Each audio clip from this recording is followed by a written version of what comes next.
Yeah, guys, what's going on? Welcome back. It is episode number 2 of the Newcastle United career mode. Starting today's episode off on the back of the series opener. We saw our 3 new signings to the team. Sandro Tonali, who of course has already been announced. Kieran Tierney coming in from Arsenal. And of course Freddie Woodman, our new backup goalkeeper, to meet the homegrown registration rules for the Champions League, which of course will enter in today's episode as well. So starting this off on the back of our draw with Nottingham Forest. No wins in our last 2. In our last 2 games in all competitions, including a 4-0 drubbing at home to Wolves in the Carabao Cup. So back here at St James and follow on, taking on Bournemouth, Eddie Howe's former team, of course. Wanted to go out to winning ways, and we would as well. Only by a goal to nil, we'll take it.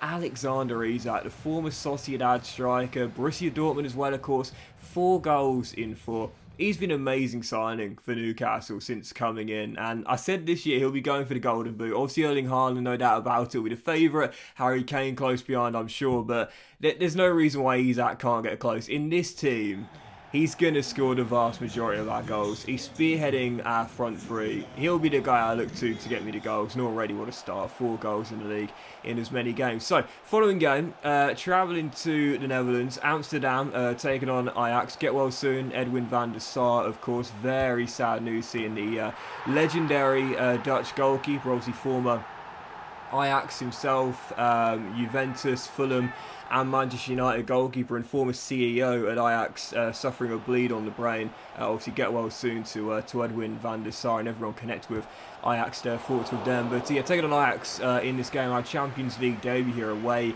in the Netherlands at the Johan Cruyff Arena. Fell behind, we were 10 minutes away from losing our Champions League debut since the save began. In the end, Fabian Schär, I mentioned him in the last episode, you know, for Newcastle bargains, he's got to be one of the best, especially in recent years. Heads in our leveller and cancels out David Klaassen's opener just a few minutes before. So, yeah, a draw in our first Champions League game. And obviously, I said in the last episode, you know, with Newcastle heading into the new season in real life, I really do feel as though for them, you know, last year they were able to capitalise on the struggles that Chelsea in particular had, Spurs particularly in the second half of the season, and also Liverpool sort of stumbling out the block start as well. Newcastle got off to a really decent start and in the end managed to maintain the top 4 place. I think for the following season, if I'm a Newcastle fan, I'm saying, listen, we can't wait to be back in the Champions League, man. Back in the big time. It's going to be amazing. But if it's a one and done, fair enough. Do you know what I mean? Like, seriously, if it's just 1 year in the Champions League and then you drop into the Europa League, for example,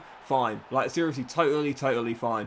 You know, last year, would you say it was an overachievement finishing top 4? Well, possibly. Not many people would have said before the season Eddie Howe would do that with his Newcastle team. There was definitely a chance, but it was certainly an outside chance at that. I think Newcastle's team is absolutely fantastic, but the Premier League is so competitive. So really the key for Newcastle, I feel, is just keep European football of some sort at St James's. Whether it's Europa, whether it's Conference, whatever it is, just keep it at St James's for the foreseeable future. But obviously would like to stay in the Champions League, and so, you know, obviously one way to do that is by winning the Champions League and also winning the Europa League. If you were to drop out of the Champions League, finishing 3rd in the group and then going to the Europa League knockout stages, and of course the top 4 as well.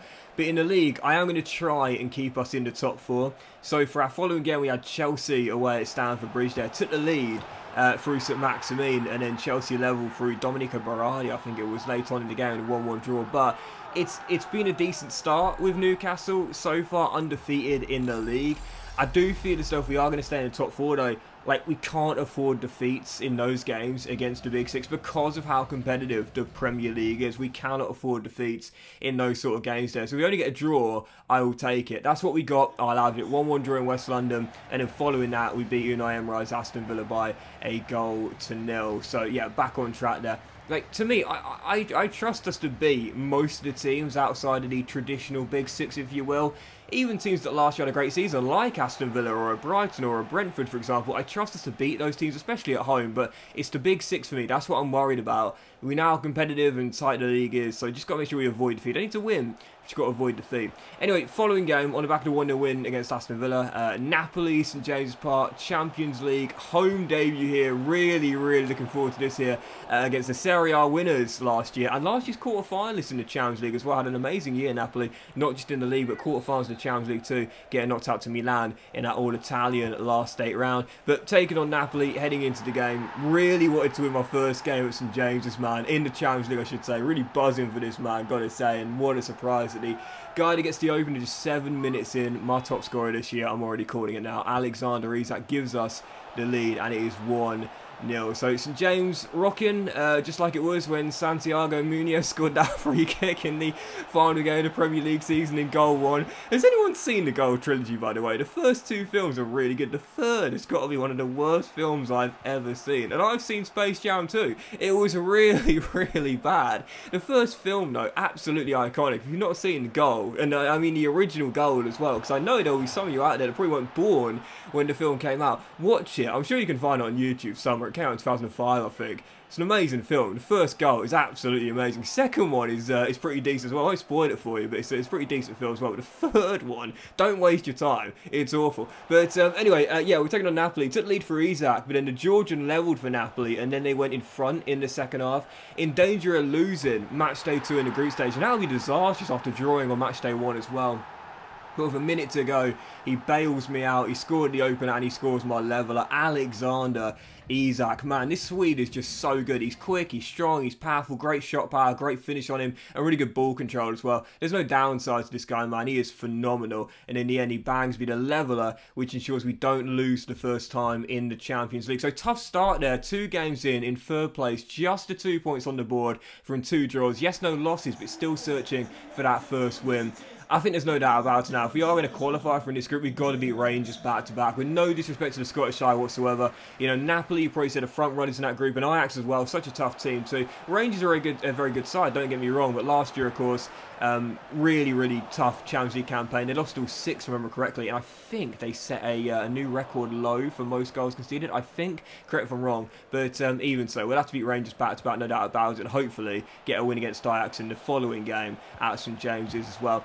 Anyway, the following game from that game there was Crystal Palace away in London at Selhurst Park. Roy Hodgson obviously now staying on for another year at Crystal Palace, taking on the veteran manager's side here. Took the lead through Alan Saint-Maximin. What a lovely piece of skill, and dribbling that was there from the French forward, and he gets his 4th goal of the season. Sorry, 3rd goal of the season already in just 7 games. Our front 3. I know Almiron ain't got any goals with him yet, but our front 3, man. Saint-Maximin on the left, Almiron on the right, and Isak up top. We are going to score in every single game, man, I swear. We did that 1-0 the final score. The Nick Pope double save in the first half, though, I had to include that. That was amazing. Unbelievable double save there from Nick Pope. I rarely see goalkeepers make double saves, either for me or for the AI. Normally if there's a rebound, 9 times out of 10, don't know what you guys are saying, but 9 times out of 10 it finds the back of the net. But amazing double stop there by the formerly Burnley goalkeeper, and we do win the game by a goal to 0. And for the following game, Luton Town away, Rob Edwards side at Kenilworth Road, heading into this game. Obviously everyone really excited for Luton to go to the Premier League for the first time ever. Going to be a heck of an ask for them to stay in the Premier League though, past their first year in it for next season, but I'm sure they'll take inspiration from teams such as Bournemouth last year, Huddersfield Town a few years ago as well, that they can pull it off. But heading to the game, we took the lead really early. Bruno Guimaraes, 4th of the year, makes it 1-0, and then 15 minutes in, so close to a blockbuster from 25 yards there off the crossbar. We kept a chance alive though. Joel Linton finds Almiron down the right hand side, pegs it into the middle, and Saint-Maximin, there's his 4th goal there as he gets another one in what has been an amazing start for our French forward. He and Alexander Isak right now lights out. Yes, I haven't really got goal with Miggy yet on that right hand side, but he got the assist there, and he's still pretty key member of our front 3 moving forward. So yeah, 2-0 Newcastle. At this point, it seems as though the points are already in the bag. Luton really stumbling out the blocks, and then right before the break, well, this is one of those goals where I feel a bit kind of shameful scoring it. I don't know what happened here with Horvath. Oh man, this is just right off the noggin. Honestly, Joel Linton with the bicycle kick there, tips it onto the post, then it hits his head and goes into the back of the net. It does go down as an own goal for those curious as well through Ethan Horvath. That was just, oh man, that is tough. That's really tough. I tell you what, obviously I've never had it happen to me in a Premier League game, of course. The highest level I ever played was junior football, but I have had that happen to me before. As a goalkeeper, that is absolutely horrible when that happens. Absolutely horrible. You make a save and it hits the post, or you've maybe like dived and the ball's gone behind you, it hits the post, and as you're sort of like diving behind the post and the ball, it comes off the post, it's the back and goes in. That's one of the worst feelings ever as a goalkeeper when that happens there. So you got to show a bit of respect there and say fair play. Just wasn't your lucky day there, mate. But that's one of the worst feelings as a goalkeeper. One of the other worst feelings as well is like when a ball takes a deflection off a divot. You probably don't see it happen much in the Premier League. With the quality of the grounds nowadays. Although I do remember there was an incident with, was it Tim Flowers at Blackburn? I'll see if I can find a highlight. He had to scoot the ball up and hit a divot and went straight over his shoulder.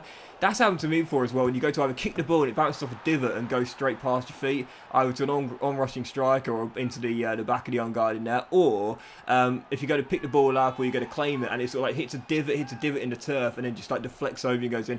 Oh, it's a horrible feeling when that happens there. So I'd show respect to all that. Even an AI goalkeeper gets my sympathy there. Won the game by 3-0 though. And the following game, this was a big one here. Rangers away at Ibrox, our eighth and final game of today's episode here. Took the lead early. And 3 minutes after the restart, I said we got to beat Rangers. We're away from home in Glasgow. Massive game here. Needed to win this game. And Kieran Trippier's first of the year is a beauty. We know he can take free kicks. England, Atletico Madrid fans, they'll tell you that. And Newcastle fans know it since he's been back as well.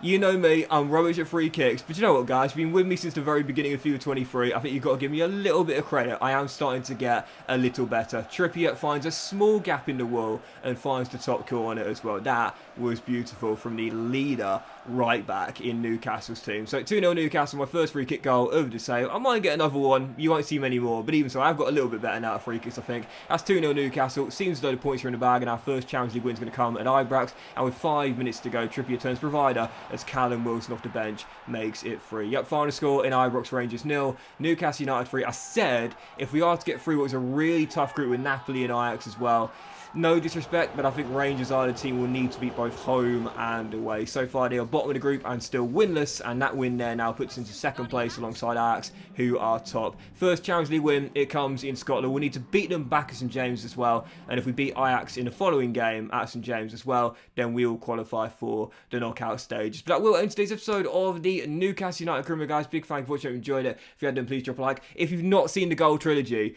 don't waste your time with the third one, it's terrible. But definitely watch the first one. I'm going to try and find it on YouTube if I can. It's a great film. The first one especially, second one's alright. And I'll try and find out Tim Flowers. I think it was Tim Flowers in this as well. Have a great day, much love, and I'll see you for the next episode of the Newcastle United Career Mode.